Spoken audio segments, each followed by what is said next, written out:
আমাদের আশেপাশে দেখা যায় অনেক আম গাছ থেকে আম পড়ে, তাল গাছ থেকে তাল পড়ে, অনেক ফল ঝরে পড়ে, এগুলো নেওয়া যাবে কিনা? বিড়াল ক্রয় বিক্রয় করা জায়েজ আছে কিনা? বিড়াল ক্রয় বিক্রয় করা সম্পর্কে একটা হাদিস আবু দাউদ, তিরমিজি, নাসাই সহ বিভিন্ন কিতাবে বর্ণিত হয়েছে। হাদিসের ভাষ্য হলো কুকুর এবং বিড়াল এগুলো কেনাবেচা করা যাবে না, এগুলোর কেনাবেচা করলে তার যে বিক্রয় মূল্য সেটা খাওয়া যাবে না, এই মর্মে একটা হাদিস পাওয়া যায়। কিন্তু এই হাদিসকে মুহাদ্দিসিন ওলামা ইকরামের অনেকেই এর সনদকে দুর্বল সূত্রে বর্ণিত বলেছেন, যার কারণে এটার উপরে ভিত্তি করে বিড়াল কেনাবেচা করাকে নাজায়েজ বলেন না জমহুর ওলামা ইকরাম। বেশিরভাগ ওলামা ইকরামের মত হলো বিড়াল কেনাবেচা করা যাবে।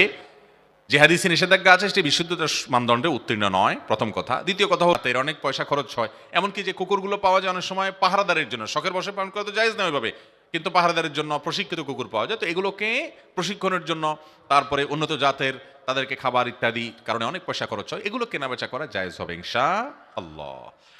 রাস্তার পাশে সরকারি গাছ থেকে ফল খাওয়া জায়েজ আছে কিনা? দরকারি প্রশ্ন ভাই, হাসবেন কেন?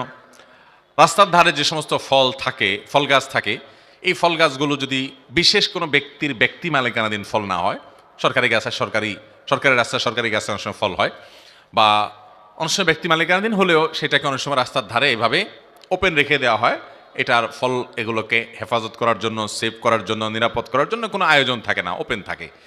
তো বিশেষ করে সরকারি জায়গায়, সরকারি রাস্তার পাশে যে ফলমূল থাকে এগুলো খাওয়া জায়েজ আছে, এগুলো চাইলে কেউ খেতে পারেন। যেহেতু এগুলোকে সংরক্ষণের কোনো ব্যবস্থা করা হয় নাই, এর মানে এটা ওপেন, এটা উন্মুক্ত আছে, এটা চাইলে কেউ খাইতে পারে। একটা হাদিসে নবী করিম সাল্লাল্লাহু আলাইহি ওয়াসাল্লাম বলেছেন, কেউ যদি কোনো ফলের বাগানে যায় সে সেখানে খেতে পারবে, কারণ তখনকার সমাজে বাগানে গেলে খাওয়ার পারমিশন সবাইকে দিত, এখনো আছে অনেক দেশে পৃথিবীতে, যে ওখানে ঢুকলে খেতে পারেন, কিন্তু সে অনেকগুলো ভরে নিয়ে আসবে এই সুযোগ নাই, এই অনুমোদন দেওয়া হয় না।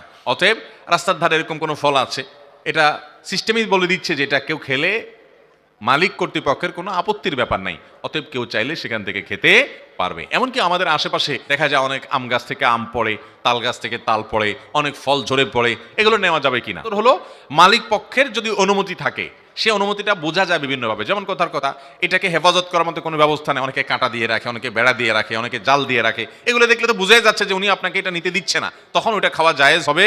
কিন্তু যদি দেখেন যে না, এরকম কোনো সেফটি সিস্টেম উনি রাখেন নাই, তার মানে তিনি এটা পারমিশন দিয়ে রাখছেন, আপনি সেটা খেতে পারবেন ইনশাআল্লাহ।